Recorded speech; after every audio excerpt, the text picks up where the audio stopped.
Well, what's happening? And welcome back for episode 2 of the MMA Advice Series. So this week we're going to go over a question that I get all the time, and it's, am I ready for my first MMA fight?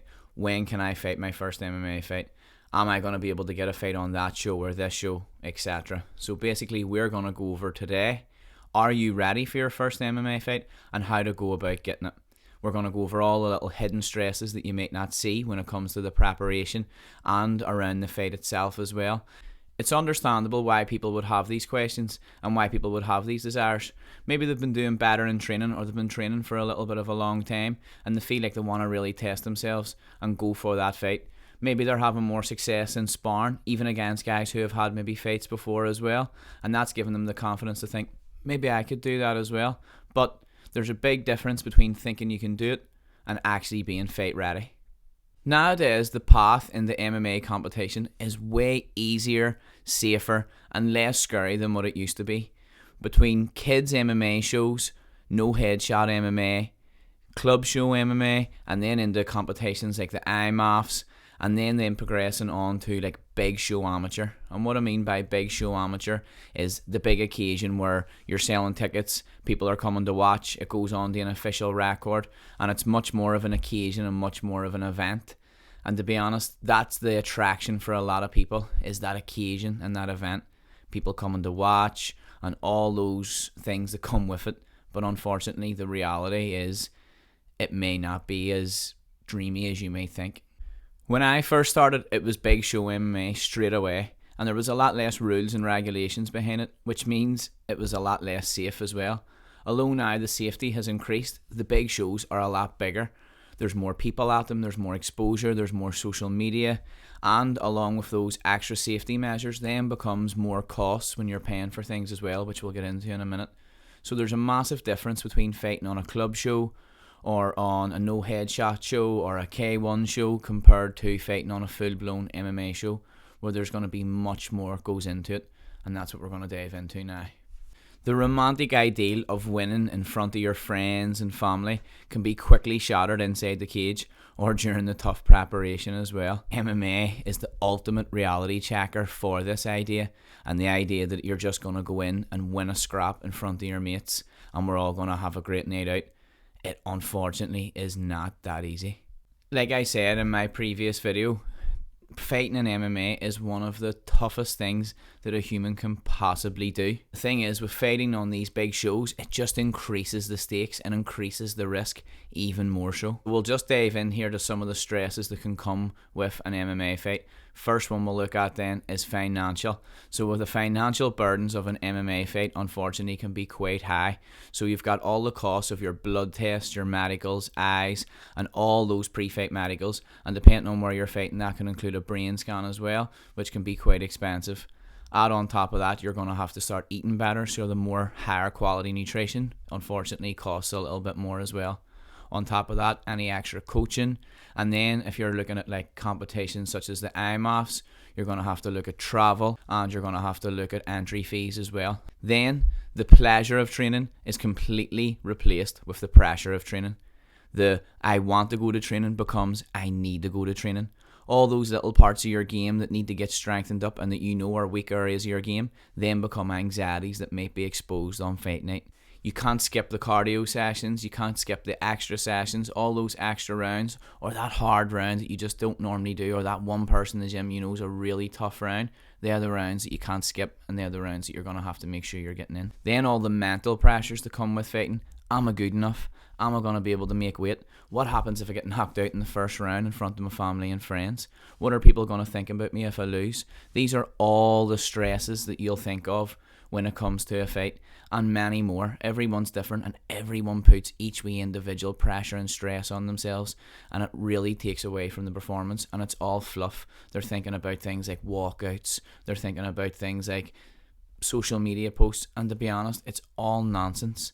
You need to try and just focus on the fight, and these mental pressures are some of the reasons why most people end up not making it to the fight and pulling out bad sessions can start making these feelings even worse. Like when you come out from a sparring session and you've had a really bad day, or you've been taken down lots of times, you're going to start worrying, what am I going to get taken down in the fight like this as well?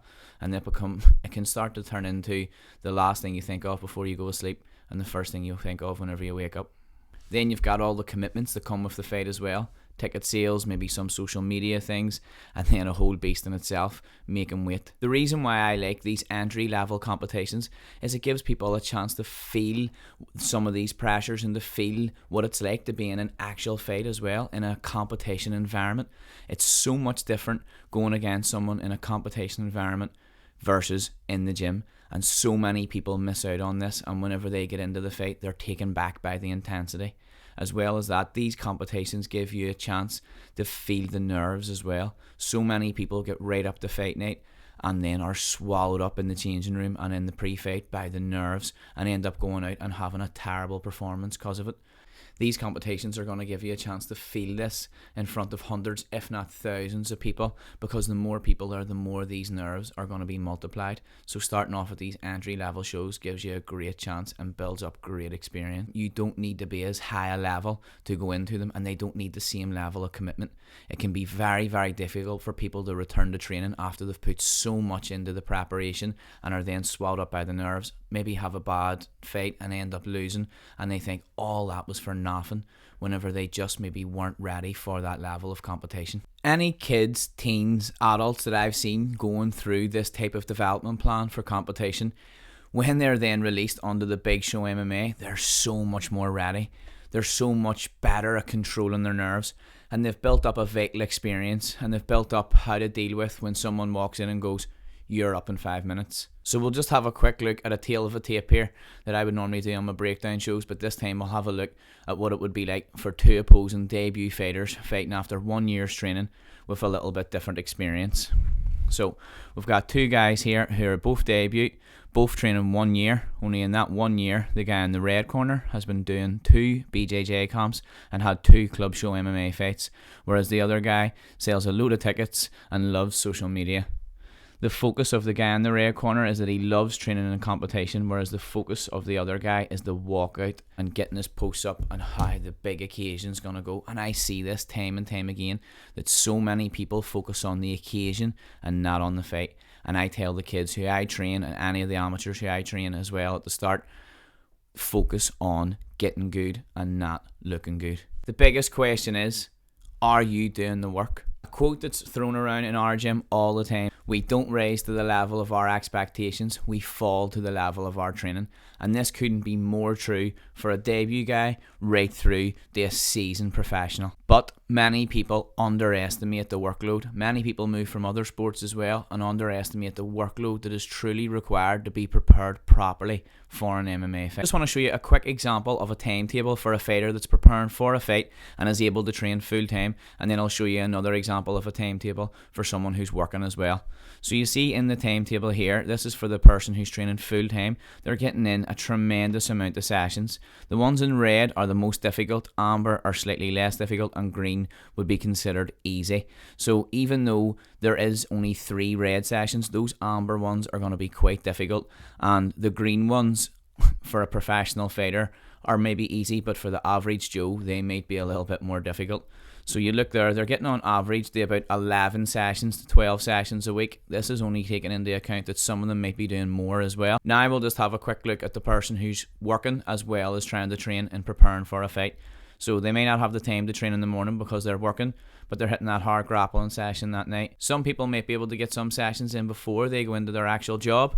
So you see here I have down for this person that they were doing a conditioning session in the morning and then into their schooling that night. And again, there's about 3 red sessions as well as a mix of amber and green too, as it is very important that you realise that you can't go balls to the wall on every single session and that you have to mix up the intensity of your sessions, although that is for another video on the preparation for the fight. And just as a quick example, this timetable that we're looking at right now of the person who's working is the same timetable that was used by professional MMA fighter Joe McCogan whenever he won the Cage Warriors world title in the lightweight division. So you don't have to be training full time, but you do have to be willing to put the work in. As you've seen with both of those examples, it's very important that you're ticking all the boxes. You got to be getting your sparring in, you got to be getting your wrestling in, you got to be getting your hard grappling in, you got to be getting your striking in.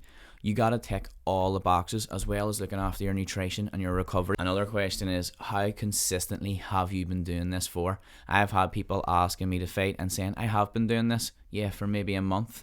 You got to be doing this for a long time. And unfortunately, it does come down to how well you are getting on in the gym. And some people may have a background in other sports. They may have done boxing, they may have done kickboxing, they may have a BJJ background. So everyone is different. Try not to compare yourself to others, as everyone will be ready at different times. For some people it might be 6 months, for some people it might be 2+ years. But coaches are gonna notice who's improving and who's there consistently anyway. So although you may be thinking, how do I ask for my first fight? If you're there and you're ticking all the boxes and you're improving each time, your coaches are gonna notice and you might not have to ask.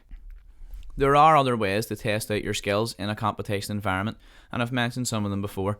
It could be K1 fights, it could be BJJ tournaments, and you could do these alongside fighting in the early days of your amateur career to build up your overall experience in all parts of the game. Okay, if you've got this far and you're thinking, I'm ready for those stresses, I'm ready to take on the extra training, or maybe you've already built up some experience and you know you're ready for that big show MMA, that's great. I've laid out what you need to do in your preparation and even given some examples.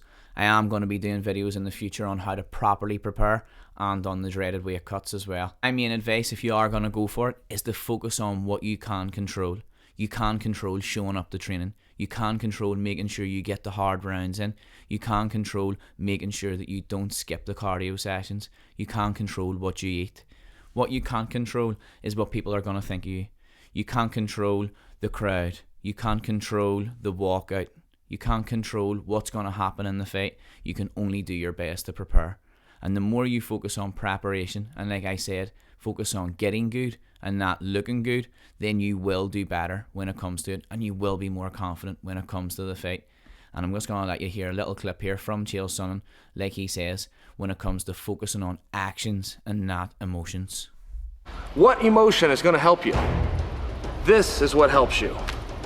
Forward motion, getting your legs back, getting up off the bottom, working the whole time. Those are actions. Not one of those was an emotion. Anger, happiness, sad, fear, scared. Not one of those is gonna get adjudged and mark your name. This is what marks your name, actions.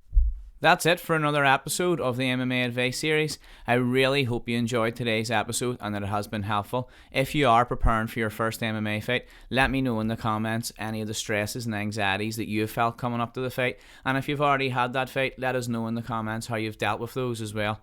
If you've enjoyed today's video, remember to hit that like button and please subscribe as well, as it really helps me out. Thank you.